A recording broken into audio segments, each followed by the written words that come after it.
আসসালামু আলাইকুম সম্মানিত বাফেলোবাসী এবং যারা আমাকে শুনছেন সবাইকে শুভ সন্ধ্যা। আশা করি সবাই ভালো আছেন। আমি advocate M Nuruzzaman, Jaff law and ইমিগ্রেশনের বাফেলো অফিস অর্থাৎ আমেরিকার মেইন অফিস থেকে আপনাদের সাথে আছি। সো বিফোর আই স্টার্ট, আমি প্রথমে ক্ষমা চেয়ে নিচ্ছি আমাদের সেই সব ক্লায়েন্ট বন্ধু এবং ভাই বোনদের কাছে যারা 20 তারিখে 20শে জানুয়ারি যে নতুন সরকার আসলো তার আগে পরে আমাকে কোনো কারণে রিচ করতে পারেননি, বিকজ একটা প্যানিক কাজ করছে।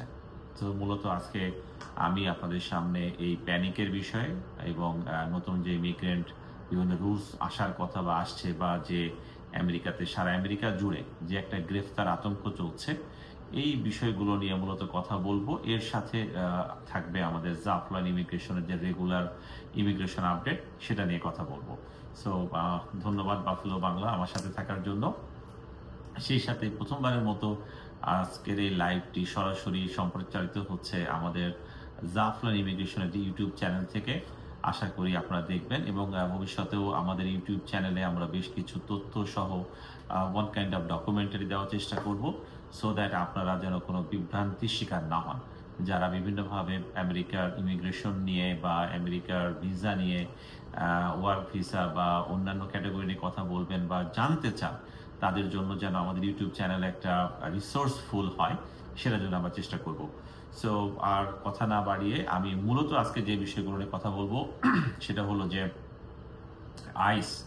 আপনারা সবাই জানেন যে immigration and customs enforcement. So এই আইস মূলত শুনলেই আমরা জানি এটা one kind of law enforcing agency of America. So এটার কার্যক্রম সবসময়ই ছিল, but after the Trump administration came to the power on the 20th January ওদের একটা দৃশ্যমান অ্যাক্টিভিটি বেড়েছে, যেটা সরাসরি প্রেসিডেন্ট ট্রাম্প বলেছেন যে he such kind of war declared against the illegal migrant and the criminals. So এইটার পরিপ্রেক্ষিতে একটা বলতে পারেন যে বাংলায় বললে একটা ধরপাকড়ের মতো অবস্থা কাজ করছে, যদিও এই কথাটা কিন্তু একদমই ডেটা দিয়ে বা প্র্যাকটিক্যালি সঠিক নয়। আমি সেটা সেই বিষয়গুলি কথা বলবো, বাট বিফোর দ্যাট যে আইস নিয়ে আমাদের বেশ কিছু ভুল ধারণা আছে, আইস নিয়ে আমাদের বেশ কিছু প্যানিক আছে, রিউমার আছে, আমি মূলত সেগুলো নিয়ে বলার চেষ্টা করব। তো প্রথমেই যেটা বলছি যে লেটস সে যে আপনি একজন ইলিগাল ইমিগ্রেন্ট, আপনার ডকুমেন্ট নাই বা ডকুমেন্ট আছে, আপনি অ্যাসাইলামে আছেন। সো আপনি যে বাড়িতে আছেন, ICE officers or ICE raid the house, তো আপনি কি করবেন? সো এই সংক্রান্ত অসংখ্য ফোন আমি পেয়েছি, আইস আসলে কি হবে, ধরলে কি হবে, এটা নিয়ে আজকের লাইভ।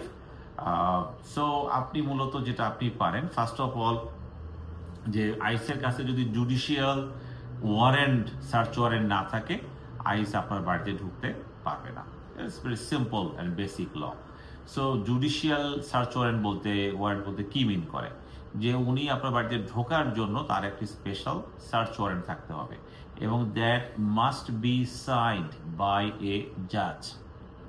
আইসের নিজস্ব কিছু অ্যাডমিনিস্ট্রেটিভ ওয়ারেন্ট ইস্যু করার ক্ষমতা আছে, সার্চ ওয়ারেন্ট ইস্যু করার ক্ষমতা আছে, বাট আপনাকে অবশ্যই মনে রাখতে হবে আইস জুডিশিয়াল, তার মানে কোনো জজের সিগনেচার ছাড়া কোনো সার্চ ওয়ারেন্ট নিয়ে আপনার বাড়ির ভিতরে ঢোকার অথরিটি রাখে না। as simple as this.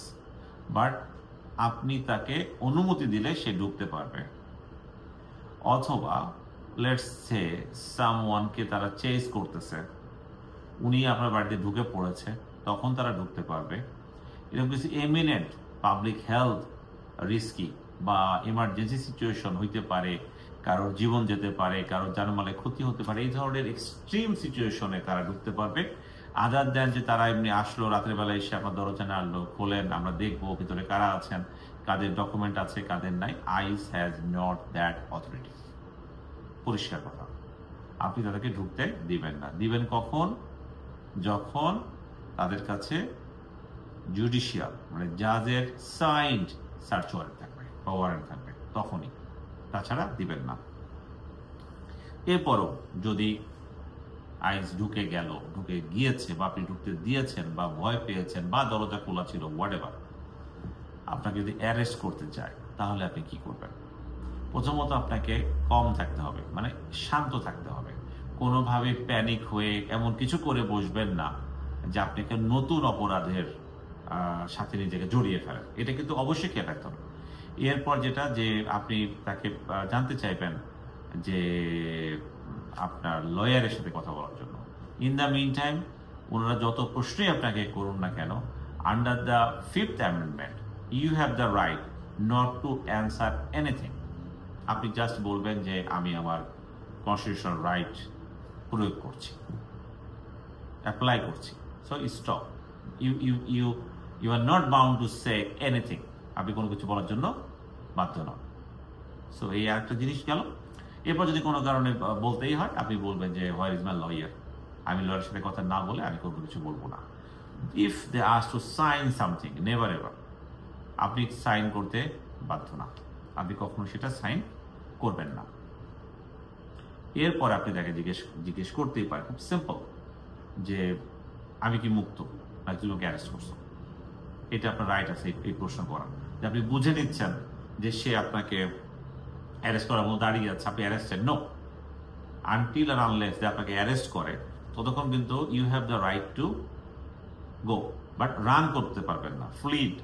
Flea করবেন, দৌড় দিয়ে পালাই যাবেন, never ever do that, never.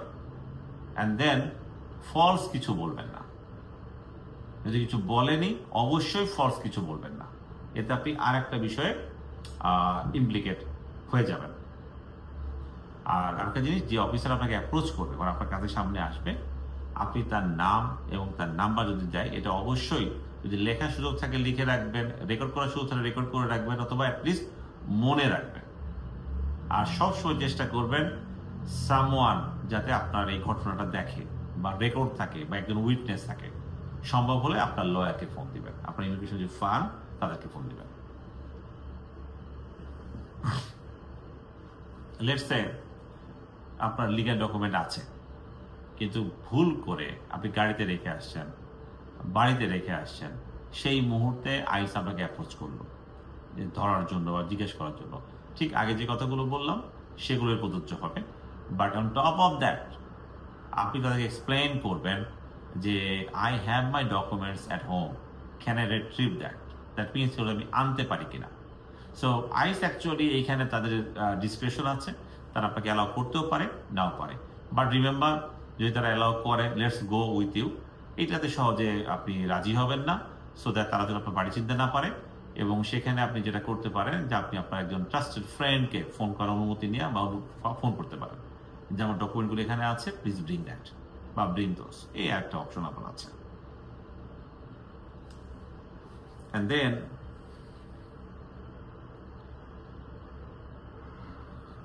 আমি আসলে আমি যে প্রশ্নগুলো পেয়েছি বিভিন্ন সময়, আপনার যেটা বলছিলাম যে অসংখ্য প্রশ্ন আমাকে এসেছে, আমি মূলত সেই প্রশ্নগুলো আসলে অ্যান্সার করার চেষ্টা করছি। প্রশ্নগুলো নোট ডাউন করা আছে, সেখান থেকেই অ্যান্সার করার চেষ্টা করছি। সো ডিপোর্ট থেকে আইস যদি আপনি ডিপোর্ট করতে চায়, সেখান থেকে বাঁচার পন্থা কি? মূলত এই পয়েন্টটা আমি আজকের এই লাইভের একদম শেষে বলার জন্য রাখছি, কারণ আমার কেন জানি মনে হচ্ছে যে এটা একটা চমকের মতো চমক। আপনারা যদি সব এটা জানলে আপনাদের কাছে এই প্যানিক, এই রিউমার, এই ভয়, এই যে একটা একটা হাইডিং সিক্রেট একটা অবস্থা, সেখান থেকে আপনারা কিছুটা হলেও মুক্তি পাবেন, আমি গ্যারান্টি দিয়ে বলতে পারি। সো আশা করি আমার মনে থাকবে, এবং আমি আপনাদের এই লাইভের শেষে সেটা বলবো যে হাউ টু, যদি ডিপোর্টের জন্য আপনাকে আইস ধরেই আপনার করণীয় কি বা কি করতে পারেন। So let's go to the next question.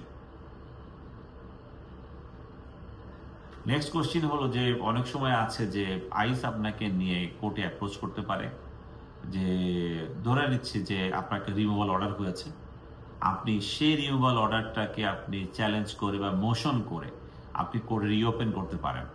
সেক্ষেত্রে আইস একটা সুযোগ নিবে যে আপনার তো রিমুভাল অর্ডার অলরেডি আছে, so they can remove you. তখন আপনি মোশনের কথা বলতে পারেন। বাট যদি আপনি 90 ডেজের মধ্যে থাকেন, রিমুভালের 90 ডেজের মধ্যে, then you have one kind of routine right, যে আপনি কোর্টে অ্যাপ্রোচ করলে আপনার এই রিমুভাল অর্ডারটা রিভোক হয়ে যাবে বা আপনার কেসটা রিওপেন হয়ে যাবে। সেক্ষেত্রে অবশ্যই আপনাকে মনে রাখতে হবে যে আপনি যদি অ্যাসাইলাম চান বা অ্যাসাইলামের মতো একটা প্রক্রিয়ায় থাকেন, আপনার ডকুমেন্টস থাকতে হবে। সেই ডকুমেন্টসের যে বিষয়টা আছে এটা সবসময় গুরুত্বপূর্ণ। আমরা বারবার বলেছি যারা অ্যাসাইলাম করতে আসেন বা অ্যাসাইলাম করার জন্য প্রিপারেশন নেন, যে আপনাদের এই ডকুমেন্ট যেটা, যে হোয়াটস ইউর কেস, যে আপনি জাস্ট একটা অ্যাসাইলাম ফাইল করে দিয়েছেন, ওয়ার্ক পারমিট পেয়েছেন, সোশ্যাল পেয়েছেন, বছরের পর বছর ধরে কাজ করছেন, কোনো খবর নাই, এটা দয়া করে করবেন না। All the time B prepare. এই প্রিপারেশনটা আপনাকে এইরকম বিপদের সময়ও রক্ষা করতে পারে। লেটস সে কোনো কারণে আপনি অ্যারেস্টেড হয়েই গিয়েছেন, দেন বাঁচার উপায়টা কি? তখন যদি আপনার লয়ার, আপনার ফার্ম যদি আপনার এই ডকুমেন্টগুলো যদি আপনার সিগনেচার করা থাকে, ডেফিনেটলি তারা যদি কোর্টে অ্যাপ্রোচ করে, you will get some benefit, obviously you will get some benefit. So must be prepared with your asylum or your documents. And then সেটা আমি আগেই আমরা বলেছি যে জুডিশিয়াল ওয়ারেন্ট ছাড়া আপনাকে আইস ধরতে পারবে না। এবং এক্ষেত্রে আপনাকে আবারও বলছি, যারা এই আমেরিকাতে একটু ভালনারেবল অবস্থার মধ্যে আছেন, সন্দেহের মধ্যে আছেন, লিগাল ডকুমেন্ট হয়তো পেন্ডিং আছে, এখনো হাতে পাননি, তারা পারতপক্ষে চেষ্টা করবেন একা কোনো জায়গায় যাওয়ার চাইতে, একা কিছু করার চাইতে, at least for some days being with a friend, being with friends, being with relatives, এটা একটু একটু একটু চেষ্টা করবেন, তাহলে হয়তো আপনারা আইসের এই সদ্য যে ঝামেলাটা হচ্ছে সেখান থেকে আপনারা বাঁচতে পারবেন। সো এই মুহূর্তে আমাদের কাছে যে ডেটাটা আছে, যে গত 15 দিন, হ্যাঁ yes 11 and 4 days, 15 days, 11 and 4, 15 days, এই 15 দিনে আইস কত মানুষকে ধরেছে। তো এটা যেমন আমরা বলছিলাম প্রথমেই, যে একটা যে প্যানিক ধর পাকড় চলছে, এটা আমরা বলতে পারি না। কেন বলতে পারি না? বিকজ তারা এই 15 দিনে গড়ে প্রতিদিন 100 মোরাললেস বলেছে। যদি তারা এই পুরো সংখ্যা আইস এখনো প্রকাশ করেনি, বাট এই সংখ্যাটা মোরাললেস 1200 থেকে 1500 ওয়াশিংটন পোস্টের ভাষ্য অনুযায়ী। সো আপনারা নিজেরাও বোঝেন যে যেখানে বলা হচ্ছে যে লক্ষ লক্ষ মানুষ ইলিগালি আমেরিকায় থাকছে, লক্ষ লক্ষ ক্রিমিনাল থাকতেছে, সেখানে মাত্র এই কয়েকশো মানুষ ধরা পড়েছে, সেটাতে এত প্যানিক হওয়ার কিছু নেই। কারণ মূলত যারা অপরাধী, দ্যাট মিনস শুধু আপনি আমেরিকাতে ইলিগালি ঢুকেছেন বলেই আপনাকে আইস ধরে রিপোর্ট করবে, বিষয়টা ঠিক এরকম না। দো দেখেন, বাট বিষয়টা ঠিক এরকম না। বিষয়টা হলো যে যারা তাদের নিজ দেশে মারাত্মক বড় ধরনের অপরাধ করে পালিয়ে আমেরিকায় চলে এসেছেন, অথবা আমেরিকাতে এসে হেইনিয়াস কোনো অফেন্স করেছেন, অপরাধ করেছেন, তাদের ক্ষেত্রে আইস মূলত এই ধরনের একটা হার্শ পজিশন নিচ্ছে। আবারও সবাইকে মনে করিয়ে দিচ্ছি যে আইসের কারণে প্যানিক হওয়ার যে কারণটা নেই, এটা আমি আমার লাইভের শেষে বলবো। এটা একটা চমক আকারে আমি রাখছি। এখন আমরা আইস বা অ্যাসাইলাম সিকার এই বিষয়গুলো থেকে সরে আমরা একটু রেগুলার ইমিগ্রেশন নিয়ে কথা বলবো। আর বিফোর আই স্টার্ট, ধন্যবাদ বাফেলো বাংলার ফজলুল করিম রনি ভাইকে যে আমাদের এই লাইভটি প্রচার করার জন্য। সেই সাথে ধন্যবাদ বাফেলো বাংলাকে, জাফলান ইমিগ্রেশনের বাংলাদেশ টিমকে, সবাইকে ধন্যবাদ যে আমাদের এই বক্তব্য এই প্রযুক্তির মাধ্যমে জনসাধারণের কাছে, আমাদের যারা উপকৃত হতে পারে তাদের কাছে পৌঁছে দেওয়ার জন্য। So let's say the second portion of our live today. So একটা খবর দিয়ে শুরু করি। আপনারা সবাই জানেন যে জাফলান ইমিগ্রেশন মূলত আমেরিকার ভিসা যে প্রসেস করে, এটা মূলত আমাদের মেইন যে ওয়ার্ক তার মধ্যে পড়ে না, দো আমরা এটা করি। আমাদের ঢাকা অফিস করে, আমাদের অফিস করে, আমেরিকান অফিস করে। তো সেখানে American embassy in Dhaka, they have a new schedule thing. সেটা কি? সেটা এখন থেকে তারা বোধ হয়, যতটুকু জেনেছি, যে সপ্তাহের যে কোনো একটি দিন, বোধহয় বুধবার, বুধবার, Tuesday, I am sorry, I am little bit confuse, maybe যে কোনো একদিন বিকাল 3:30 থেকে সমস্ত ইন্টারভিউ স্লটগুলো তারা দিবে। যতদূর আমার মনে পড়ছে এটা বোধহয় ওয়েডনেসডে, বুধবারের দিন 3:30 থেকে। এটা 4 ফেব্রুয়ারি, দ্যাট মিনস আজকে থেকে কার্যকরী হয়েছে। সো এখন থেকে আপনারা সারা সপ্তাহ স্কেজুয়াল পাবেন না, ইন্টারভিউ ডেট পাবেন না। সপ্তাহের একটি নির্দিষ্ট দিনেই বিকাল 3:30 থেকে ওনারা স্কেজুয়াল দিবেন, দেওয়ার পর হয়তো এটা বন্ধ করে দিবেন, দিয়ে আবার পরের সপ্তাহে দিবেন। সো এতে যে জিনিসটা হবে, যে আমরা এই মুহূর্তে শুনেছি কিছু অসাধু কিছু প্রতিষ্ঠান আছে যারা অনেক টাকার বিনিময়ে তারা আপনাদের স্কেজুলগুলো দেয়, আগিয়ে দেয়, পিছিয়ে দেয়। ওইটা মূলত এটা আপনি নিজেও করতে পারেন। আমরা বলেছি এটা যে জাফলয়েড ইমিগ্রেশন এটা করে না। আমরা খুব ফর্মালি বা লিগাল রিজনে, যদি আপনার ইন্টারভিউকে আগানোর জন্য ইমার্জেন্সি রিজন থাকে, অনলি দেন আমরা একটা অ্যাপ্লিকেশন করি, যেটা আমাদের প্রসেসের সাথে ইনক্লুডেড। আদার দ্যান দ্যাট যে ধরনের যে প্র্যাকটিসটা হচ্ছে বাংলাদেশে, আমি যতদূর জানি যে একটা গ্রুপ এটা করছে বা কয়েকটা গ্রুপ মিলে এটা করছে, তারা নাকি ডেট আগিয়ে দেয়, এগিয়ে আনে। বিষয়টা ঠিক এরকম না। নর্মালি অনেকের ইন্টারভিউর ডেট ক্যান্সেল করেন বা পিছান, তখন কোনো ডেট খালি হলে যদি আপনি ওই মুহূর্তে লগ ইন করেন, লাকিলি আপনি ওই ডেটটা নিতে পারবেন। মূলত এইটাই তারা একটা বাণিজ্যিক আকারে করে হয়তো আপনাকে ডেটগুলো দেয়। আদারওয়াইজ কোনো ধরনের দুর্নীতি করে, যেটা তারা যে অনেকে এরকম বলে যে তাদের মেকানিজম আছে, no, there is no mechanism যাতে আমেরিকান এম্বাসি দুর্নীতি করে বা আপনি টেকনিক খাটিয়ে ট্রিক খাটিয়ে কোনো কিছু, না, এটা এই সুযোগটা নাই। হয়তো আপনি অনেকগুলো কম্পিউটার, অনেকগুলো লোক বসিয়ে রেখেছেন পালাক্রমে যে লগ ইন করে থাকার জন্য, so that if there is any date they can grab that is the way. So এখন থেকে তো সেটাও আর হবে না। সেটা ঠেকানোর জন্যই মূলত এই সপ্তাহের একটি দিন নির্ধারণ করেছে American embassy to give the schedules for the visa. এর জন্য বিস্তারিত জানতে ডেফিনেটলি আপনারা আপনাদের এম্বাসির যে পেজ আছে, ওয়েবসাইট, সেখানে দেখতে পারেন, অথবা বাংলাদেশ যদি কল করেন, ডেফিনেটলি আমরা ট্রাই করবো আপনাদেরকে বিস্তারিত জানিয়ে দেওয়ার জন্য। সো এটা ছাড়া রেগুলার যে ইমিগ্রেশন বিষয় আছে সেটা নিয়ে কথা বলবো। সো বাফেলোবাসী, রাত হয়ে যাচ্ছে। আপনারা একটু বোধহয় অনেকেই যারা অ্যাসাইলাম সিকার বা আনডকুমেন্টেড বা যারা মেক্সিকো কিংবা কানাডার বর্ডার দিয়ে ঢুকেছেন, তাদের মতোই বোধহয় অনেকে একটু বিচলিত আছেন, একটু প্যানিকের মধ্যে আছেন।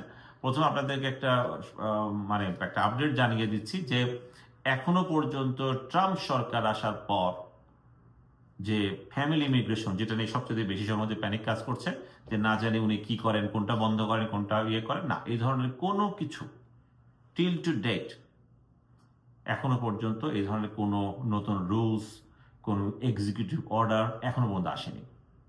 সো এটা নিয়ে আপনাদের আমি বলবো কোনো টেনশনের কারণ নেই, আপাতত দুশ্চিন্তার কোনো কারণ নাই। তবে কিছু কিছু প্রক্রিয়া, যেটা যেমন ছিল যে হাজব্যান্ড ওয়াইফের স্পাউস অ্যাপ্লিকেশন বা প্যারেন্টস অ্যাপ্লিকেশন, এগুলোর সময়সীমাটা একটু অল অফ এ সাডেন একটু বেশি লাগছে। সো এটা স্বাভাবিক একটা ঘটনা। এটা আমেরিকার ইমিগ্রেশনের যে পদ্ধতি, এটা আমাদের সাথে আমরা চোখে দেখেছি। But at the same time আমরা দেখেছি কিছু কিছু ক্ষেত্রে বেশ দ্রুত হচ্ছে। সো এটা হয়তো বা আমাদের যে সার্ভিস সেন্টারের উপর ডিপেন্ড করে। দেন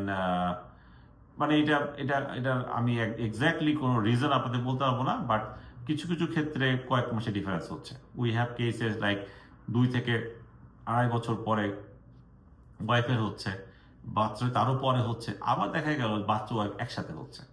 বাট এটাতে প্যানিকড হওয়ার বা দুশ্চিন্তা করার মতো কোনো ঘটনা এখন মধ্যে ঘটেনি। অ্যাটলিস্ট প্রেসিডেন্ট ট্রাম্প আসার পরে ঘটনা এরকম ঘটেনি। এক্ষেত্রে আমাদের জাফলয়েড ইমিগ্রেশনের পক্ষ থেকে আপনাদের উদ্দেশ্যে দু একটা বিষয় আমাদের এক্সট্রা বলার আছে। সেটা হলো যে দেখেন, আমরা প্রথম থেকে আমরা বলেছি যে আপনাদের যে আবেদনগুলো আমরা পাই, আমরা যথাসাধ্য চেষ্টা করি সঠিকভাবে সেই আবেদনগুলো শেষ করার জন্য। সেক্ষেত্রে আমাদের টিম আগের মতোই আপনাদের প্রত্যেকটা আবেদন তারা 1 বার থেকে 3 বার পর্যন্ত রিভিউ করে আমরা ফাইল করি। এক্ষেত্রে বাফেলোবাসীর কাছে আমার একটা ছোট্ট অনুযোগ বলতে পারেন যে আপনারা অনেকে আছেন যে অল ডকুমেন্টস বা সমস্ত যে ডেটা তথ্য, সেগুলো না নিয়েই আমাদেরকে অনেক সময় অ্যাপয়েন্ট করে ফেলেন। হয়তো তখন আমরা আপনার এই কেসটা নিয়ে আমরা বলে দিই যেটা 1 উইক লাগবে বা 4 ডেজ লাগবে বা 10 ডেজ লাগবে। কিন্তু এরপর যেটা হয় যে এই ডকুমেন্ট পেতে আমাদের অনেক বেগ পেতে হয়। সেক্ষেত্রে অনেক সময় লিঙ্ক একটু দেরি হয়ে যায়, এবং এই দেরিটাও আপনারা এমনভাবে আমাদেরকে বলেন যে আমাদের কারণে দেরি হয়েছে। ডেফিনেটলি আমাদের কারণে দেরি হয়, রিভিউ করলে দেরি হয়, কিন্তু অনেক সময় দেখা যায় অনেকাংশেই এই দেরি হওয়ার মূল কারণ থাকে আপনাদের তথ্যগত কিছু বিষয় না দেওয়া বা কোনো ডকুমেন্টের জন্য আমাদের অপেক্ষা করা। রিসেন্টলি আমরা এমন একটি কেস করেছি যেটা পুরো 1 বছরের বেশি সময় ধরে আমাদের কাছে পেন্ডিং ছিল। এর মধ্যে যে ফর্মগুলো আমরা বিভিন্ন সময় পূরণ করতে হয়, আপনারা জানেন ইমিগ্রেশনের জন্য এরকম কয়েকটা ফর্ম চেঞ্জ হয়ে গেছে। সো বারবার একটা ফর্ম চেঞ্জ হলে আমাদেরকে ফুল ফর্মটা আবার করতে হয়। সেক্ষেত্রে আমরা সৌজন্যতা দেখিয়ে আপনাদের সাথে যে পারিশ্রমিক নিয়ে প্রথমে এই কেসটা আমরা রিসিভ করি, পরে কিন্তু আমরা নর্মালি সাধারণভাবেই আমাদের পারিশ্রমিক আর বাড়ায় না, বা বাড়ালে আপনাদের কাছে মনে হয় যেন যে একই কাজের জন্য আমি কেন 2বার ফি দিব। আসলে আমাদের কিন্তু একটা কাজ 2বার করতে হয়, 3বারও করতে হয়। এটা কিন্তু আমাদের জন্য নয়, সামটাইমস আপনাদের ওয়েট করার জন্য। এবং তার সাথে আরেকটা জিনিস বলি, যেটা আপনাদের অবশ্যই একটু মনে রাখবেন দয়া করে, এটা জাফল ইমিগ্রেশনে করলেই না, যে কোনো জায়গায় করলে এটা মনে রাখবেন, একটা অনলাইনে যখন আমরা অ্যাপ্লিকেশন সাবমিট করি USCIS অ্যাকাউন্ট করে, তখন একটা যে কোনো একটা আবেদন 30 ডেজ থাকে, মানে তার এক্সিস্টেন্স। মানে আপনি কোনো কারণে আজকে মাসের 4 তারিখ, আজকে 4th of February আপনি একটা অ্যাপ্লিকেশন করলেন, দেন এই মাস তো এই মাস হলো 29শে মাস, তো আপনি লেটস সে আপনি মার্চ মাসের 6 তারিখে যে আবার এই সেম অ্যাপ্লিকেশন ওপেন করলে লগ ইন পাসওয়ার্ড দিয়ে, আপনি দেখবেন you have nothing in the online, শুধু অ্যাকাউন্টটা রয়ে গেছে। বাট আপনি যে একটা ফর্ম করেছেন, পূরণ করেছেন, এই কোনো কিছু ওখানে থাকবে না, সব আবার নতুন করে করতে হবে। So that is the thing. Otherwise আমাকে কি করতে হবে, প্রতি সপ্তাহে সপ্তাহে বা কয়েকদিন পর পর লগ ইন লগ আউট করে রাখতে হবে, কিছু একটা ইনপুট করতে হবে। সো আপনারা বোঝেন যে আপনাদের দোয়ায় আমরা বেশ ভালোভাবে কাজ করছি, শত শত কেস নিয়ে কাজ করছি, সেক্ষেত্রে এটা সবসময় সম্ভব হয়ে ওঠে না। সেক্ষেত্রে যেটা হয়, এই ধরনের ডিলের কারণে আমাদেরকে আবার দ্বিতীয়বার এই সেম অ্যাপ্লিকেশনটা পূরণ করতে হয়। তো সেটা আমরা আপাতত চেষ্টা করব যেন আমাদেরকে এটা না আপনারা কষ্টটা দেন। আর DS-260 বিষয়ে একটু কথা বলছি। এটা হলো যখন কারোর ইমিগ্রেশন অ্যাপ্রুভ হয়ে যায়, দেন ন্যাশনাল ভিসা সেন্টারে যখন পাঠানো হয় তখন DS-260 হয়। সো মূলত ভিসাটা যে হওয়ার, মানে ভিসা হওয়ার আগেটা ছিল ইমিগ্রেশন পদ্ধতি, এখন ভিসা। সো এই ভিসা হওয়ার যে প্রক্রিয়াটা, সেটার মূলত কোর ইস্যু বা কোর রিজনস হলো এই NVC-র এই DS-260। সেখানে আপনাদের স্পন্সর দিতে হয়। সো এখন যে প্রবলেমটা আমরা ফেস করছি, খুবই আপনাদের বলবো একটু সবাই একটু খেয়াল করবেন। এখন ট্যাক্স ফাইলিং এর সময় এই কথাটা অবশ্যই খেয়াল রাখবেন। যাদের ফ্যামিলি অ্যাপ্লিকেশন পেন্ডিং আছে বা যাদের অলরেডি অ্যাপ্রুভাল এসে গেছে, আপনারা এখন হয়তো আপনাদের স্পন্সর দিতে হবে, তারা দয়া করে ট্যাক্স ফাইলিং এর সময় আপনার ট্যাক্স ফাইলার বা CPA কে একটি বার হলেও অনুরোধ করবেন যে আপনার এটা পেন্ডিং আছে, so how much money I should file as a tax. আমাদের রিসেন্ট একদম, এটা আমি এখন যখন বক্তব্য দিচ্ছি বলতে পারি, আজকেরই ঘটনা যে উনি 3 জনকে স্পন্সর করছেন, অনলি কাপল অফ $100 জন্য উনি একা কোয়ালিফাই করলেন না। সো ডেফিনেটলি এটা আমরা অ্যামেন্ডমেন্ট দিয়ে করতে পারবো, কিন্তু একটা হ্যাসেল হলো, দেরি হলো। সো এটাই আপনাদেরকে বলবো যে জাস্ট হয়তো এমন হতে পারে যে আপনাদের লাগবে $45,000, সেটা ইনকাম হইলে কোনো কারণে আপনি যাদেরকে স্পন্সর করছেন সবাইকে আপনি স্পন্সর করতে পারেন, বাট আপনি ট্যাক্স ফাইল করলেন 44,800। সো এটা আপনি নিজে হয়তো জানলে কখনোই আপনি এটা করতেন না, আপনি ডেফিনেটলি 45+ করেই করতেন। তো সেক্ষেত্রে যেটা হয়, আপনারা জানেন যে আরেকজন মানুষকে রিকোয়েস্ট করে স্পন্সর নেওয়া, জয়েন্ট স্পন্সর নেওয়া, শুধু আপনার জন্যই না আমাদের জন্য 2টো ফর্ম বেশি পূরণ করতে হয়। আশা করি যে আপনারা এই বিষয়টা বিবেচনা করবেন, এবং যেহেতু ট্যাক্সের সময় আপনারা ট্যাক্স ফাইলের সময় আর একটু বিবেচনা প্রসূত হয়ে আর একটু রিজনেবল ওয়েতে ট্যাক্সগুলো ফাইল করবেন। আর DS-260 আরও কিছু বিষয় থাকে যে আপনারা অনেক সময় আমাদেরকে ট্রাই করতে বলেন যে এইভাবে ট্রাই করার জন্য। আইনে যদিও অনেকগুলো পদ্ধতির কথা বলা আছে যে শুধু ইনকাম না হলেও অনেকগুলো দিয়ে হয়, কিন্তু বাস্তবিক অর্থে আমরা যেটা দেখেছি যে যাদের রেন্টাল ইনকাম বা সেকেন্ডারি ইনকাম বা ইনভেস্টমেন্ট বা ব্যাংকের সেভিংস অ্যাকাউন্ট থেকে যাদেরকে আমরা দেখাইতে চাই অ্যাসেট থেকে, তাদের ক্ষেত্রে বেশিরভাগ সময় এটা আমি জানি না কেন বাট গ্রহণযোগ্য হয় না। তারা most of the time they are asking for the income, regular earning. So সেগুলো একটু খেয়াল রাখবে। যদি রেগুলার আর্নিং দেখানোর সুযোগ থাকে, এটা নিয়ে ডেফিনেটলি আপনারা আরো ভালোভাবে ভেবে DS-260 মানে NVC-র যে প্রক্রিয়াটা আছে সেটা সম্পন্ন করার জন্য উদ্যোগী হবে। এর বাইরে আজকে তেমন কিছু বলার নাই। যেটা বলছি, আমি আগেও এটা জাফলুল্লাহ লাইভে আমি বলেছিলাম যে ট্রাম্পের সময় অন্যান্য ইমিগ্রেশন যদিও কিছুটা একটু চাপের মধ্যে থাকার কথা, কিন্তু স্কিল বেসড ইমিগ্রেশন যারা এক্সট্রাঅর্ডিনারি PhD ধারী বা scientist, celebrity, BEV2 professor, researcher যারা আছেন, বা EB3 স্কিল্ড যারা সায়েন্স ব্যাকগ্রাউন্ডে লেখাপড়া করেছেন এবং সেই সংশ্লিষ্ট বিষয়ে কাজের অভিজ্ঞতা আছে, এছাড়া ফাইন্যান্স, অ্যাকাউন্টিং, বাট ডেফিনেটলি 2 বছরের কাজের অভিজ্ঞতা থাকতে হবে with a bachelor, similar field. So তাদের জন্য একটা আমি বলবো যে it's a golden opportunity to come to USA, to settle in USA, to get the green card. এটা ছাড়া ইনভেস্টমেন্ট ভিসা, অলরেডি আপনারা জানেন যে সুইজারল্যান্ডের একটা অনুষ্ঠানে ভার্চুয়ালি ট্রাম্প যোগদান করে উনি আমেরিকান ইনভেস্টমেন্টের ব্যাপারে উনি খুব জোর দিয়েছেন। তো সেক্ষেত্রে আমি আশা করব যারা বিজনেসম্যান আছেন, যারা আমার বক্তব্য শুনছেন, তারা এটা ডেফিনেটলি বিবেচনায় নেবেন যে যেহেতু ট্রাম্পের আমলে কিছু কিছু দেশের সাথে ট্রাম্পের একটা বৈরী বলবো না, একটা ডিফারেন্ট টাইপের রিলেশন উনি বিল্ড করেছেন। তো সেই সুযোগটা কাজে লাগিয়ে আপনারা যারা ইনভেস্টর আছেন তারা অন্যভাবে আমেরিকাতে ইনভেস্ট করে আপনারা ওয়ার্ল্ড যে গ্লোবাল ইকোনমি বা গ্লোবাল যে অপরচুনিটি সেখানে আপনারা মানে সেখানে সুযোগ দিতে পারেন কিনা সেটা দেখবেন। এছাড়া তো E2 বা EB5 তো রয়েছে, যেটার মাধ্যমে আপনারা আমেরিকায় গ্রিন কার্ড পেতে পারেন, বা অথবা E2-তে আপনারা সারা জীবন আমেরিকায় সেটেল হতে পারেন। এক্ষেত্রে আমরা এই মুহূর্তে প্রচুর E2 এর পাচ্ছি, ইনকোয়ারি পাচ্ছি। আপনাদেরকে অনুরোধ করব যে আপনাদের মনে রাখতে হবে যে এনি ইনভেস্টমেন্ট করে E2 যদি করা যায়ও, আইনে যদিও কিছুটা বলা নাই নো সেলিং, বাট আপনাদেরকে আমি বারবার মনে করে দিতে যাচ্ছি যে the investment must be substantial.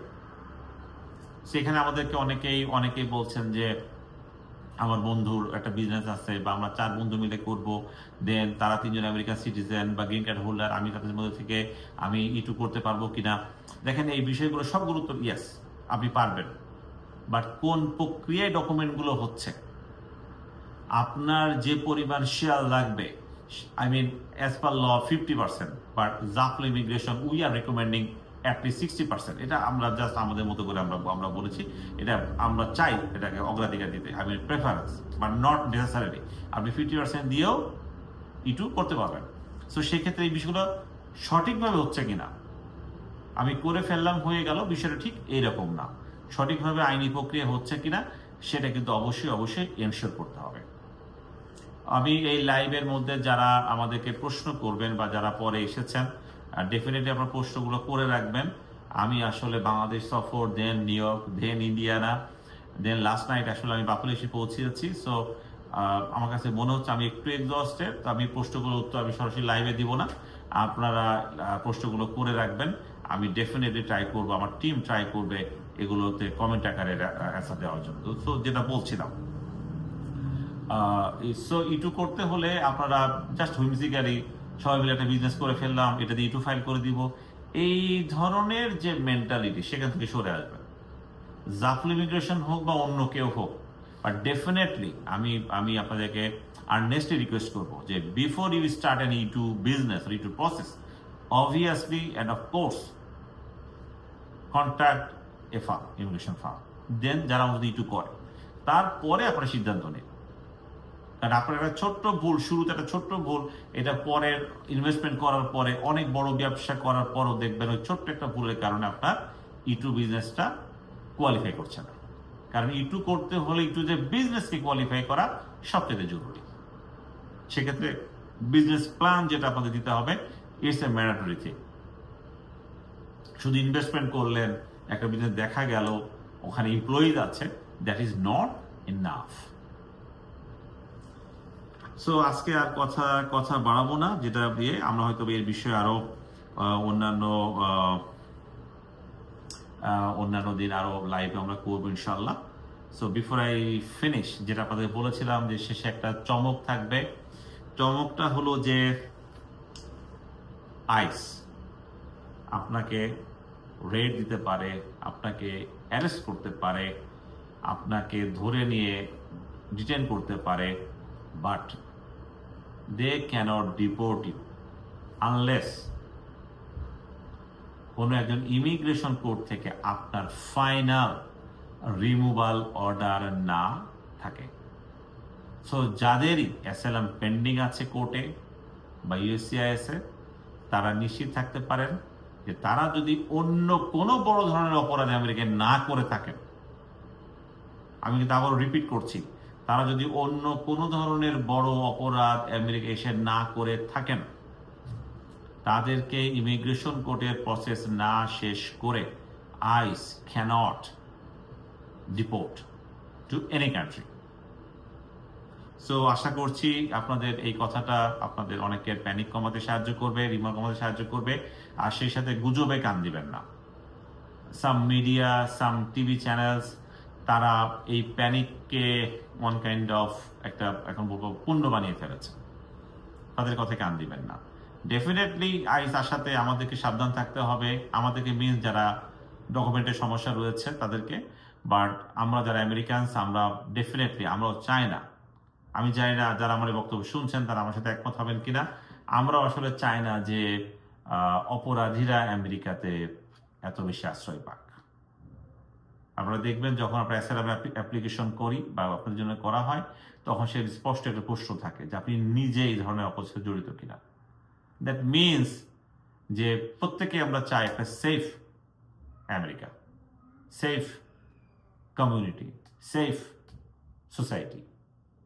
So সেইটার অংশ হিসাবে আমরাও চাইবো যে অপরাধীরা যেন এই দেশে না থাকে, এবং সেই সাথে আমি আমার বাংলাদেশের ভাই বোনদেরকে অনুরোধ করবো যে আপনারা যে কোনোভাবে যদি আপনাকে চলে আসেন, ডেফিনেটলি লিগাল ওয়েতে আপনারা ট্রাই করবেন two settle in USA, to gate asylum or get any other immigration help, to get green card, eventually citizenship, but never ever please do not involve in with any crime. So আজকে এই পর্যন্ত ছিল আমাদের বক্তব্য। আবারও ধন্যবাদ রনি ভাইকে এবং আমার জাফ ল বাংলাদেশ টিমকে আজকের এই ইয়ে করার জন্য। সো আজকের বক্তব্য, আজকের লাইভ এখানে শেষ করছি। আমরা জাফরান ইমিগ্রেশন 151 গ্রাইডার স্ট্রিটে দ্বিতীয় তলাতে আমরা আছি, সেকেন্ড ফ্লোর। আপনারা যে কোনো ইমিগ্রেশন সমস্যা নিয়ে আমাদের সাথে সাথে আসতে পারেন, কল করতে পারেন 716-322-0328 অথবা 929-919-6969 নাম্বারে। আর একদম বিদায় নেওয়ার আগে আমরা আশা করছি নেক্সট মান্থ থেকে we are getting a new office in buffalo, it's a bigger space. আমাদের কাজের যে পরিমাণ বেড়েছে, সো আমাদের যারা শুভাকাঙ্ক্ষী আছেন, যারা আমাদের রেগুলার ক্লায়েন্ট আছেন, তাদের প্রতি আমাদের অগ্রিম একটা নিমন্ত্রণ থাকবে। আশা করি আমরা যথাসময়ে আপনাদেরকে নিমন্ত্রণ করে আমাদের নতুন অফিসে মুভ করতে পারবো। তো সবাই ভালো থাকবেন, শুভকামনা রইল, শুভরাত্রি, আসসালামু আলাইকুম।